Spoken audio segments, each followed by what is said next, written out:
अस्सलाम वालेकुम बच्चों। आज एग्जाम्पल नंबर 2 हम करेंगे एक्सरसाइज 9.3 की। और कोशिश करेंगे कि हम एक्सप्लोर कर सकें और विजुलाइज कर सकें जो वो इस एग्जाम्पल में हमें सिखाना चाह रहा है। कह रहा है वर्कशॉप है थ्री टाइप्स ऑफ मशीन। एक वर्कशॉप है जिसमें तीन तरह की मशीन है, machine A, machine B, machine C. It can manufacture two products, product 1 and 2। ये जो तीन मशीन्स हैं ये दो प्रोडक्ट बनाती हैं, जो कि प्रोडक्ट है product 1 and product 2। And all product have to go to each machine and each one goes in same order, first to machine A, then to B, then to C. कह रहे ये जो दोनों प्रोडक्ट्स हैं ये तीनों machines पे जाती हैं, और इनका ऑर्डर ये है कि प्रोडक्ट 1 पहले मशीन ए पे जाती है, फिर मशीन बी पे जाती है, फिर मशीन मशीन सी पे जाती है।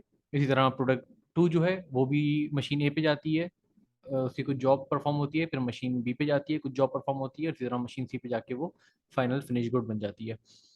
वगैरह द फॉलोइंग टेबल शोज, एक टेबल गिवन है, वो क्या क्या शो कर रहा है?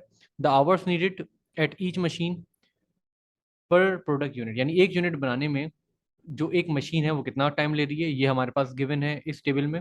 The total available hours for each machine, एक जो मशीन है उसका अवेलेबल आवर्स कितने हैं पर वीक, यानी ज़ाहिर है मशीन का एक अवेलेबिलिटी का टाइम होता है, ऑफिस टाइमिंग होती है 9 से 5, अगर अवेलेबल है तो उस वक्त वो मशीन अवेलेबल है, उसके बाद ज़ाहिर है जो वर्कर्स हैं वो भी ऑफ कर लेते हैं। तो the cost of each product per unit sold. अच्छा, इसमें कॉस्ट का वर्ड गिवन है, ये इसे हम प्रॉफिट कर लेते हैं, क्योंकि जो टेबल है उसमें प्रॉफिट गिवन है। हो सकता है यहाँ थोड़ा सा गलती हुई हो, प्रिंटिंग एरर है ये। कॉस्ट और प्रॉफिट में फर्क होता है, लेकिन इस टेबल में जो गिवन है वो प्रॉफिट गिवन है, कॉस्ट गिवन नहीं है। अच्छा, कह क्या रहा है? Find maximize profit under given constraint. Constraint हमारे पास क्या है? कंस्ट्रेंट हमारे पास ये तीन गिवन है, और मैक्सिमाइज हमें क्या करना है? जाहिर है हम प्रोडक्ट सेल आउट कर रहे हैं, तो हमें प्रोडक्ट को जो प्रॉफिट है उसे मैक्सिमाइज करना है। अच्छा, टेबल को थोड़ा सा समझने की कोशिश करते हैं। टाइप्स ऑफ मशीन हमारे पास कितनी है? ए बी सी, एक मैकेनिकल वर्कशॉप है जिसमें तीन तरह की मशीन्स हैं, machine A, machine B, machine C. Machine A, machine B, machine C, तीन तरह की मशीन्स हैं, lathe machine, shaper, drill machine for example मैंने लिए हैं यहाँ पे आपको समझाने के लिए। और दो प्रोडक्ट्स हैं। प्रोडक्ट यहाँ पे मैंने ले लिया, एक नट ले लिया और एक बोल्ट। तो फॉर सपोज नट हमारे पास जाता है पहले मशीन ए पे, कुछ जॉब परफॉर्म होती है, फिर यही नट जाएगा मशीन बी पे, कुछ जॉब परफॉर्म होगी, फिर यही नट जाएगा मशीन सी पे, कुछ जॉब परफॉर्म होगी, तो फिनिश हो जाएगा। इसे हम करने का है प्रोडक्ट 1। इसी तरह प्रोडक्ट 2 जो है, जो कि यहाँ बोल्ट है, फॉर सपोज ये जाएगा पहले मशीन ए पे, फिर यही प्रोडक्ट 2 जाएगा मशीन बी पे, फिर यही प्रोडक्ट 2 जाएगा मशीन सी पे। तो ये सीक्वेंस है, और कह रहा है कि आपने इस तरह गिवन कंस्ट्रेंट्स में मैक्सिमम प्रॉफिट निकालना है। हमारी जो कंस्ट्रेंट्स की इक्वेशन है वो इसी टेबल से बन जाएगी, तो उसे हम यहीं पे बना लेते हैं। प्रोडक्ट 1 जो है वो बनने में जो घंटे ले रहा है वो ले रहा है 2 घंटे। प्रोडक्ट 2 जो ले रहा है वो भी 2 घंटे ले रहा है मशीन ए पे। और मशीन ए का टोटल अवेलेबल टाइम जो वीक का है वो है 16 घंटे। मशीन बी का जो अवेलेबल टाइम है वीक का, पूरे वीक में ये 12 घंटे अवेलेबल होगी, और मशीन सी जो है वो 18 घंटे अवेलेबल होगी। यानी हमें प्रोडक्ट 1 और प्रोडक्ट 2 जो है वो इस तरह बनानी है कि हमारा जो टाइम कंजम्पशन हो वो 16 या 16 से कम हो। 16 से ज़्यादा नहीं हो सकती, क्योंकि अवेलेबिलिटी ऑफ द मशीन जो है वो 16 आवर्स है। तो हम अगर ये कहें कि हमें कितने प्रोडक्ट बनाने पड़ेंगे कि हमारा जो अवेलेबिलिटी ऑफ आवर्स है वो कम सेटिस्फाई हो जाए। अगर मैं कहूँ कि मेरे पास एक्स यूनिट्स हैं जो कि मैं प्रोडक्ट 1 के बनाता हूँ, मैं कह रहा हूँ मैं एक्स यूनिट्स जो हैं वो मैं प्रोडक्ट 1 के बनाता हूँ। Let x be the unit produced weekly of product. मैं प्रोडक्ट 1 के वीकली एक्स यूनिट्स बनाता हूँ। इसी तरह let y be the unit produced weekly by of product 2। इसी तरह प्रोडक्ट 2 के भी मैं वाई यूनिट्स बनाता हूँ। तो मेरे पास, अगर मैं कंस्ट्रेंट अपनी बनाऊँ तो कंस्ट्रेंट मेरे क्या बनेंगे? एक्स क्वांटिटी में बना रहा हूँ प्रोडक्ट 1 की, जो कि मशीन ए पे लग रही है। अगर एक्स की वैल्यू 1 है, अगर मैं एक प्रोडक्ट बनाऊँ तो 2 घंटे लगेंगे, अगर मैं दो प्रोडक्ट बनाऊँ तो 4 घंटे लगेंगे। तो मैंने एक्स ले लिया, तो जो टोटल आर होगा वो मल्टीपल ऑफ क्वांटिटी हो जाएगा। अच्छा, इसी तरह प्रोडक्ट 2 जो है वो वाई क्वांटिटी में अगर मैं बनाऊँ तो वो भी एक क्वांटिटी बनाने के लिए मुझे 2 घंटे लग रहे हैं। अगर मैं वाई की वैल्यू 1 रख दूँ, यानी एक क्वांटिटी बना रहा हूँ मैं प्रोडक्ट 2 की, तो वो 2 घंटे में बनेगी। दो क्वांटिटी बनाऊंगा तो 4, इसी तरह आगे बढ़ती रहेगी। सॉरी। अच्छा, अब मैं ये कह रहा हूँ कि मुझे जो मशीन ए की अवेलेबिलिटी है वो तो है 16 घंटे, यानी मैं प्रोडक्ट वन और प्रोडक्ट टू इतनी ही बना सकता हूँ कि 16 घंटे में मेरी कंप्लीट हो जाए या उससे पहले कंप्लीट हो जाए।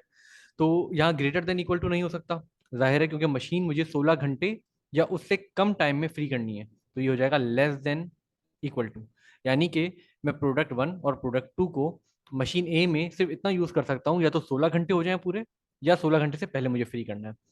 इसी तरह मशीन बी में भी प्रोडक्ट एक्स जो है वो 1 घंटा ले रही है, तो प्रोडक्ट अगर मैं एक बनाऊंगा तो 1 घंटा लेगी, एक्स की जगह मैं 2 रख दूंगा तो 2 घंटे लेगी, एक्स की जगह मैं 3 रख दूंगा तो 3 घंटे लेगी।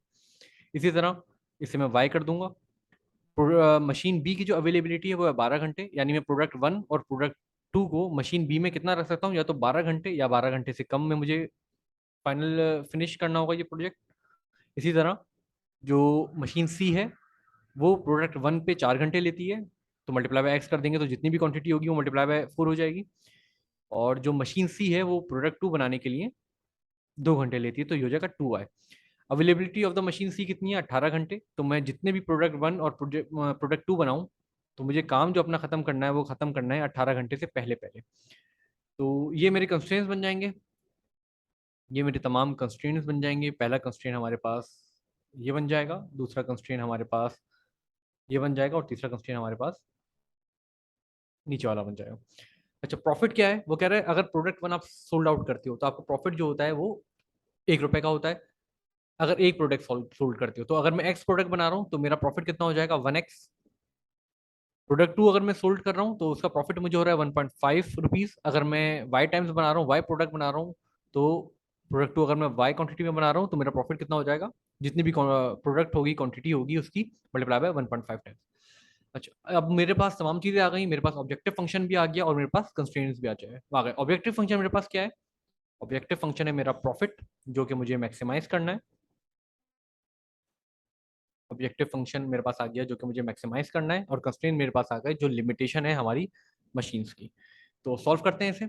सबसे पहले हमें स्टेप नंबर वन पे आते हैं। स्टेप नंबर वन क्या था हमारे पास, establish the mathematical formulation. Mathematical formulation बनानी पड़ेगी, क्योंकि पहले सवालात में क्या होता था, डायरेक्ट इक्वेशन गिवन होती थी, तो मैथमेटिकल फॉर्मुलेशन बनाने की जरूरत नहीं होती थी हमें। इसका ऑब्जेक्टिव फंक्शन क्या होगा हमारे पास, ऑब्जेक्टिव फंक्शन होगा हमारे पास टू मैक्सिमाइज प्रॉफिट। तो ये मेरे पास बन जाएगा फंक्शन। प्रॉफिट की इक्वेशन पे मैं दोबारा जाऊं, प्रॉफिट की इक्वेशन मेरे पास है 1x plus 1.5y, 1x plus 1.5y, 1x plus 1.5y। अब 1x मैं फिलहाल अभी लिख रहा हूँ, लेकिन आगे मैं इसे डिसकंटिन्यू कर दूंगा, क्योंकि आप समझते हैं वन टाइम एक्स वन ही होगा। ये मेरा आ गया है ऑब्जेक्टिव फंक्शन, जिसे मुझे, प्रॉफिट का केस है तो मुझे क्या करना होगा, मैक्सिमाइज, क्योंकि अगर कोई हम इंडस्ट्री लगा रहे हैं तो उसका मेन मकसद ही है कि हम अपना जो प्रॉफिट है उसे हम मैक्सिमाइज कर सकें। अच्छा, अब हम क्या बनाते हैं, इसके कंस्ट्रेंट्स बनाते हैं। कंस्ट्रेंट्स हमारे पास क्या बनेंगे, जो कि आएगी अवेलेबिलिटी ऑफ द मशीन से। कंस्ट्रेंट हमारे पास बनेगा 2x plus 2y is less than equal to 16, यानी कि मैं प्रोडक्ट वन और प्रोडक्ट टू जो मशीन ए पे बना सकता हूँ वो 2x प्लस 2y टाइम्स बना सकता हूँ, लेकिन जो मुझे अवेलेबिलिटी है वो 16 घंटे से पहले पहले ये प्रोडक्ट अपनी फिनिश करनी पड़ेगी। तो मेरी जो कंस्ट्रेंट्स की पहली क्वेश्चन बनेगी, कंस्ट्रेंट की मेरी जो पहली क्वेश्चन बनेगी वो बनेगी 2x plus 2y is less than equal to 16। Constraint की दूसरी क्वेश्चन मेरे पास क्या बनेगी, कंस्ट्रेंट की दूसरी क्वेश्चन मेरे पास बनेगी x plus 2y is less than equal to 12, x plus 2y is less than equal to 12, x plus 2y is less than equal to 12। अगर आपने कंस्ट्रेंट्स की क्वेश्चन बना ली तो आगे तो सवाल में कुछ बचा ही नहीं है, वो तो रिपीटेशन ऑफ टास्क है जो हम पहले कर चुके हैं। थर्ड इक्वेशन मेरे पास क्या बनेगी, थर्ड इक्वेशन मेरे पास बनेगी 4x plus 2y is less than equal to 18। ये आएगा टाइप ऑफ मशीन सी में। ये मेरे पास बनेगा 4x plus 2y is less than equal to 18।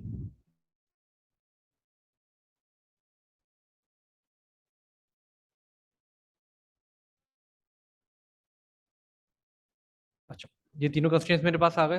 अच्छा, बुक में यहाँ पे टेबल में गिवन है 18, लेकिन जो सवाल बुक में सॉल्व किया गया है ये टेबल में गिवन है 18, लेकिन बुक में जो सवाल सॉल्व किया गया है वो 28 से सॉल्व किया गया है, यानी कि 4x plus 2y is less than equal to 28 है। तो हम टेबल में 18 था, और बुक में जो क्वेश्चन सॉल्व किया गया है वो किया गया है 28 के रेफरेंस से। तो हम इसे फिलहाल 28 के रेफरेंस से सॉल्व कर देते हैं। इसे मैं फिलहाल चेंज कर रहा हूँ। ये मैं आपकी नॉलेज के लिए बता रहा था कि बुक में ये थोड़ी सी मिस्टेक है, टेबल में 18 गिवन है लेकिन सवाल जो उन्होंने सॉल्व किया वो 28 से सॉल्व किया। तो हम भी क्योंकि एग्जाम्पल कर रहे हैं, तो जिस तरह सवाल बुक में किया गया है हम उसी तरह सॉल्व कर रहे हैं। कंस्ट्रेंट्स हमारे पास आ गए, ऑब्जेक्टिव फंक्शन हमारे पास आ गया। अब हम आगे चलते हैं। आगे वही चीज़ें हैं जो हम बहरहाल कर चुके हैं बार बार। सबसे पहले हमें क्या करना पड़ेगा, कंस्ट्रेंट वन को एज अ इक्वेशन पुट करना पड़ेगा। कंस्ट्रेंट नंबर वन मेरे पास क्या है, 2x plus 2y is less than equal to 16। इसे मैं बना दूंगा 2x plus 2y is equal to 16। x intercept निकालूंगा, y इंटरसेप्ट निकालूंगा। अब ये चीज़ें तो आपको बिल्कुल याद हो गई हैं। x इंटरसेप्ट में क्या होता है, y की वैल्यू जीरो होती है, y इंटरसेप्ट में x की वैल्यू जीरो होती है। अगर मैं इसमें y की वैल्यू जीरो पुट करूँ तो मेरा आंसर आ जाएगा x का 8। अब मैं ये डायरेक्ट कर रहा हूँ, अगर मैं x की वैल्यू जीरो पुट करूँ इसमें तो मेरा y का आंसर आ जाएगा 8। सेम आंसर रहेगा। इसे हम ऑर्डर पेयर की फॉर्म में लिख देते हैं। एक ऑर्डर पेयर जो मेरा बनेगा उसे मैं कह देता हूँ a, जो कि बनेगा 8,0। अगला ऑर्डर पेयर मेरा बनेगा b, जो कि बनेगा 0,8। ये दोनों पॉइंट्स जो हैं मैं अपने ग्राफ पे प्लॉट कर दूंगा।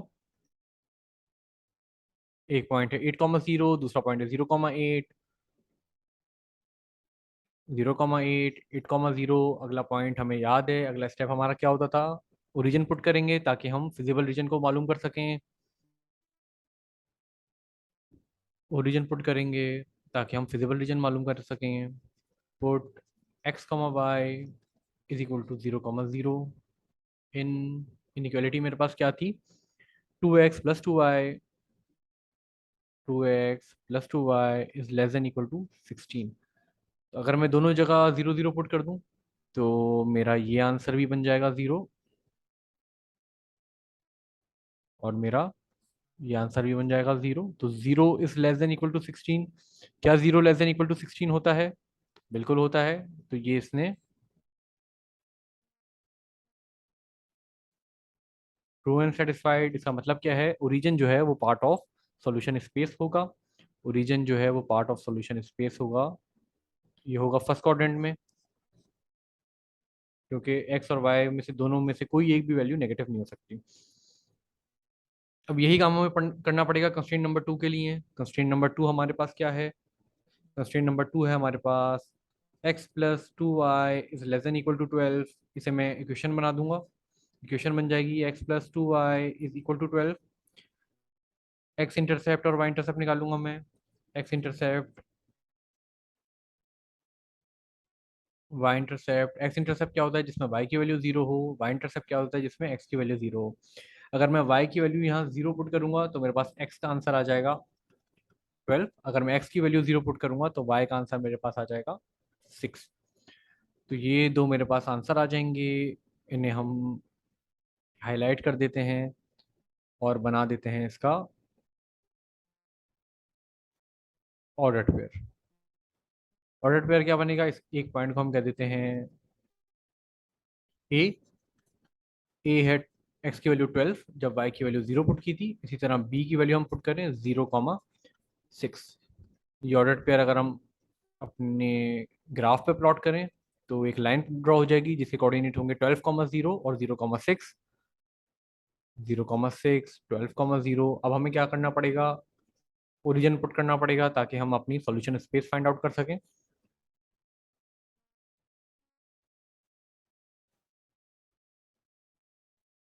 पुट ओरिजिन इन, ओरिजिन किस में पुट करना पड़ेगा, इनइक्वालिटी में। इनइक्वालिटी मेरे पास क्या है, x plus 2y is less than equal to 12। अगर मैं इसमें 0,0 पुट करूं तो मेरा ये आंसर हो जाएगा जीरो, ये भी हो जाएगा जीरो। तो क्या zero is less than equal to 12 होता है, बिल्कुल होता है। तो ये बन जाएगा मेरे पास ट्रू एंड सेटिस्फाइड।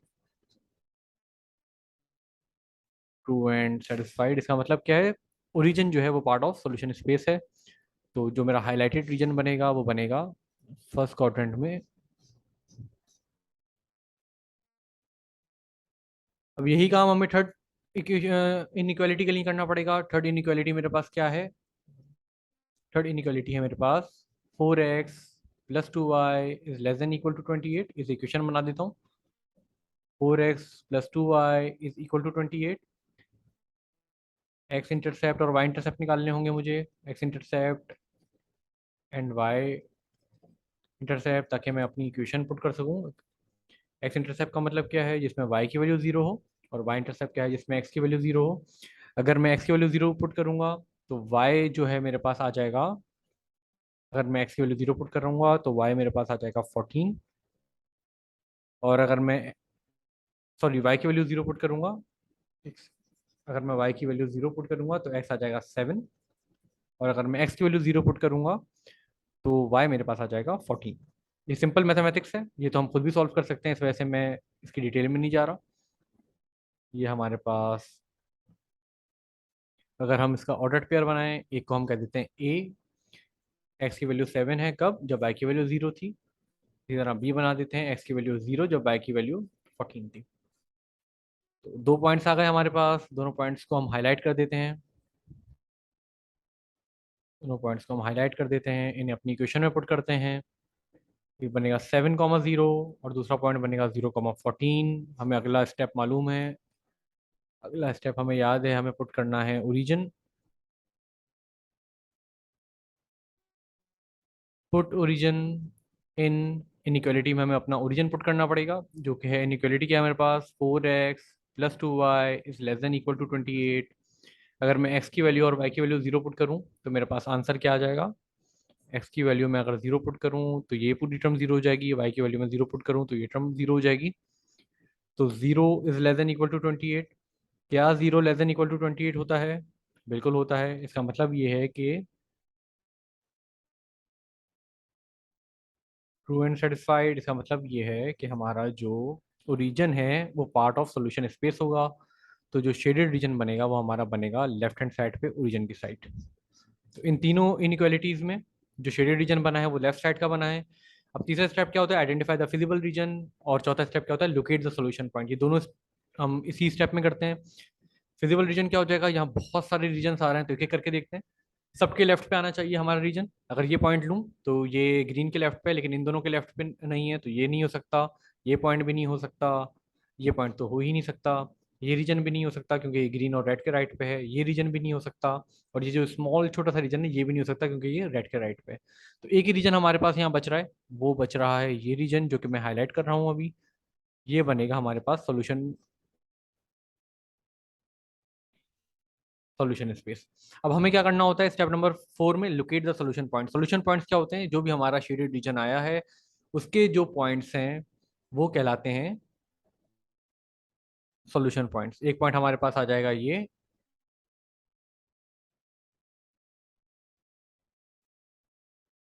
अपने पॉइंट्स को हम हाईलाइट कर देते हैं। एक पॉइंट आ जाएगा हमारे पास ये। एक पॉइंट आ जाएगा ये। एक पॉइंट आ जाएगा ये हमारे पास। एक पॉइंट आ जाएगा ये हमारे पास। और एक पॉइंट आ जाएगा ये हमारे पास। तो 5 पॉइंट्स आ रहे हैं। 0,0, 7,0, 6,2। अच्छा 6,2 आपको जब आप ग्राफ पे तमाम इक्वेशंस प्लॉट करेंगे तो 6,2 आपका खुद आ जाएगा पॉइंट। इसी तरह 4,4 और 0,6। अब हमें क्या करना होता था स्टेप नंबर 4 में? Evaluate the objective function. Objective function को इवेल्युएट करना है। ये हमारे पास वैल्यूज आ गई हैं। 0,0, 7,0, 6,2, 4,4, 0,6। अब हमें क्या करना है? इनकी वैल्यूज निकालनी है और जो ऑब्जेक्टिव फंक्शन है उसमें पुट करना है और देखना है कि हमारा आंसर क्या आ रहा है। अच्छा, ये ऑब्जेक्टिव फंक्शन हम एक दफ़ा उतार लेते हैं सारे, ताकि हमारे पास गलती के चांसेस जो हैं वो कम हो जाएं। 1.5 into y plus 1.5 into y plus 1.5 into y plus 1.5 into y 1.5 into Y.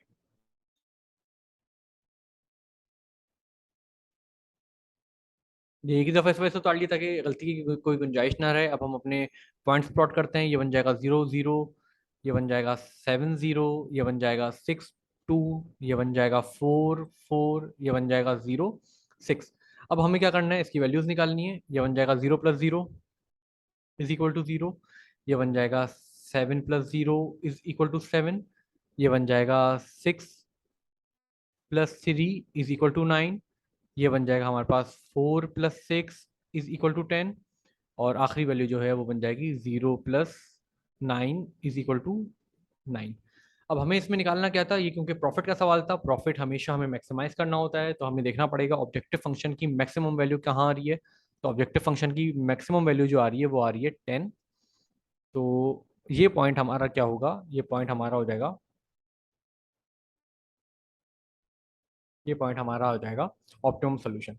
तो स्टेप नंबर 6 क्या होता था, कह रहा है select the optimum solution. Optimum solution हम निकाल लेते हैं from the work table.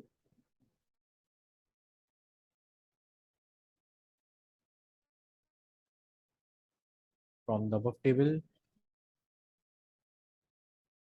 The optimum solution is, optimum solution हमारे पास कितना आ रहा है, ऑप्टिमम अमाउंट कितनी आ रही है हमारे पास, ऑप्टिमम अमाउंट हमारे पास आ रही है 10 रुपीज, इज ₹10 एट 4,4। इसका मतलब क्या है, अगर प्रोडक्ट 1 भी मैं 4 क्वांटिटी में बनाऊं और प्रोडक्ट 2 भी मैं 4 क्वांटिटी में बनाऊं, तो मेरा मैक्सिमम प्रॉफिट जो होगा वो होगा 10 rupees. F max is equal to 10, ये हमारे पास आ जाएगा। कब आ रहा है ये, जब एक्स की वैल्यू भी 4 है एंड वाई की वैल्यू भी 4 है, यानी प्रोडक्ट 1 जो मैं बना रहा हूँ वो भी मैं 4 क्वांटिटी में बनाऊँ, 4 प्रोडक्ट 1 बनाऊँ और 4 प्रोडक्ट 2 बनाऊँ, तो मेरा जो प्रॉफिट होगा वो मैक्सिमम हो जाएगा 10 रुपए का। अब अगला स्टेप क्या है भाई, ये तो आ गया, लेकिन अब हम यकीन कैसे करें कि हमारा जो आंसर आया है वो सही आया है या गलत आया है। सबसे आसान तरीका है, तमाम कंस्ट्रेंट्स में हम अपनी वैल्यूज को पुट कर देंगे। सबसे पहले हम डालते हैं कंस्ट्रेंट 1, कंस्ट्रेंट 2, कंस्ट्रेंट 3। कंस्ट्रेंट 1 हमारे पास क्या है, कंस्ट्रेंट 1 हमारे पास था 2x + 2y is less than equal to, 2x + 2y is less than equal to 16। जो हमारा दूसरी कंस्ट्रेंट है वो है हमारे पास x + 2y is less than x + 2y is less than equal to 12। और थर्ड कंस्ट्रेंट क्या है हमारे पास, 4x + 2y is less than equal to 28। x और y की वैल्यू क्या है मेरे पास, x is equal to 4 and y is equal to 4, यानी x की जगह पे मैं 4 पुट कर दूं तो ये बन जाएगा 2 × 4 + 2 × 4 is less than equal to 16। तो ये बन जाएगा 8 + 8, 8 + 8 is less than equal to 16, 16 is less than equal to 16। तो क्या 16 is less than equal to 16 होता है, बिल्कुल होता है। 16 less than and equal to 16 होता है, ये वेरीफाइड है।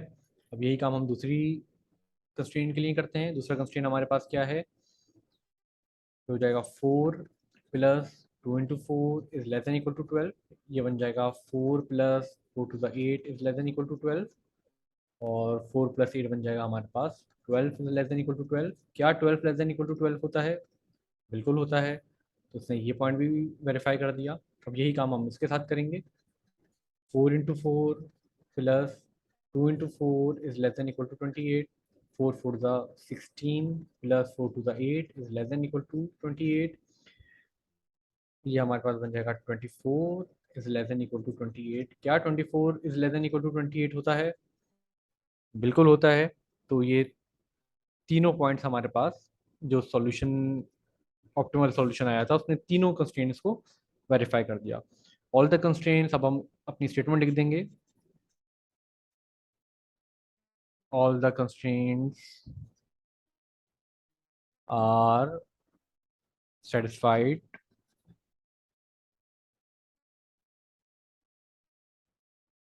by the optimal solution, by the optimal solution। Verify हो गया, तो आखिरी स्टेटमेंट हम क्या लिख देंगे, इट इज